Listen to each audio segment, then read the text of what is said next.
Taste the Daily.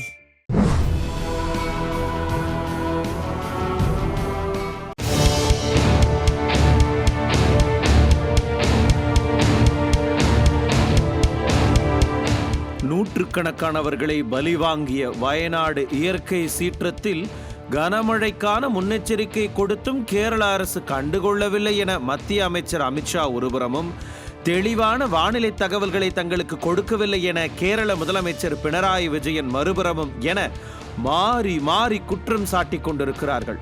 அப்படி வயநாடு விவகாரத்தில் என்னதான் நடந்து கொண்டிருக்கிறது? முன்கூட்டியே வானிலை ஆய்வு மையம் எச்சரிக்கை விடுக்க தவறியதால் தான் வயநாட்டில் இவ்வளவு பெரிய பாதிப்பு என்ற கேரள எம்பிக்களின் குற்றச்சாட்டுக்கு பதிலளித்த மத்திய உள்துறை அமைச்சர் அமித்ஷாவோ, மத்திய அரசு கனமழை நிலச்சரிவுக்கான எச்சரிக்கைகளை எல்லாம் கொடுத்ததாகவும், அதை தீவிரமாக எடுத்துக்கொண்டிருந்தால் நிலைமை இன்றைக்கு இவ்வளவு மோசமாகி இருக்காது என்றும் கேரள அரசின் மீது பழி போடுகிறார். ஆனால் கேரள முதல்வர் பினராயி விஜயனோ இந்திய வானிலை ஆய்வு மையம் ஆரஞ்சு எச்சரிக்கையை மட்டும்தான் கொடுத்தது, ஆனால் வயநாட்டில் 500 மில்லிமீட்டருக்கு மேல் மழை பெய்திருக்கிறதே, இது வானிலை ஆய்வு மையம் கணித்ததை விட மிக அதிகமாயிற்று என்று குற்றஞ்சாட்டுகிறார்.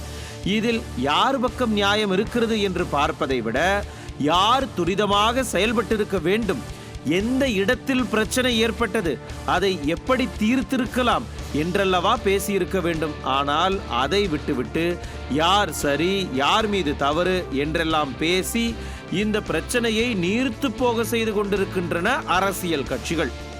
வானிலை, பேரிடர் மேலாண்மை, earth science and technology, ISRO போன்ற வானிலையை முன்கூட்டியே கணிக்கக்கூடிய அமைப்புகளை தன் கட்டுப்பாட்டில் வைத்திருக்கும் மத்திய அரசுதான் இது தொடர்பான முன்னறிவிப்புகளை சரியாக வழங்கி இருக்க வேண்டும். ஆனால் அதை செய்ததா என்பது இந்த இடத்தில் கேள்விக்குறி. அதே சமயம் மத்திய அரசு வழங்கியிருந்த முன்னெச்சரிக்கையை சீரியஸாக எடுத்துக்கொள்ளாமல் கவனக்குறைவாக விட்டுவிட்டதோ கேரள அரசு என்ற சந்தேகமும் எழுகிறதே. கேரளாவில் மட்டுமல்ல, தமிழ்நாட்டில் வெள்ளம் வந்தபோதும் மத்திய அரசு சரியான வழிகாட்டுதல்களை வழங்காததால் தான் பெரும் பாதிப்பு ஏற்பட்டதாக திமுக அரசு குற்றம் சுமத்தியது. ஆனால் திமுக அரசு எந்தவிதமான நடவடிக்கையையும் அப்போது எடுக்கவே இல்லை என்பதை நாம் கண்கூடாக கண்டோம். இயற்கை சீற்றத்தை யாராலும் தடுக்க முடியாதுதான், ஆனால் முன்னெச்சரிக்கையோடு செயல்பட்டிருந்தால் அந்த பேராபத்தில் இருந்து கண்டிப்பாக மக்களை காப்பாற்றி இருக்கலாம் என்பதுதான் அனைவரின் ஆதங்கமாகவும் இருக்கிறது. ஆக இந்தியாவுக்கு என்று பிரத்யேக வானிலை கண்காணிப்பு அமைப்பு இல்லாததுதான் இங்கு பிரச்சனையா?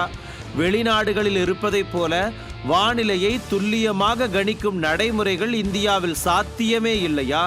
கேரள அரசும் மத்திய அரசும் ஒருவர் மீது ஒருவர் மாறி மாறி குற்றச்சாட்டுகளை சொல்லிக்கொண்டு அரசியலாக்குவதை தவிர்த்துவிட்டு வயநாடு பெருந்துயரத்திலிருந்து மக்களை காக்க என்ன செய்ய போகிறார்கள் என்பதை பொறுத்திருந்து பார்க்கலாம்.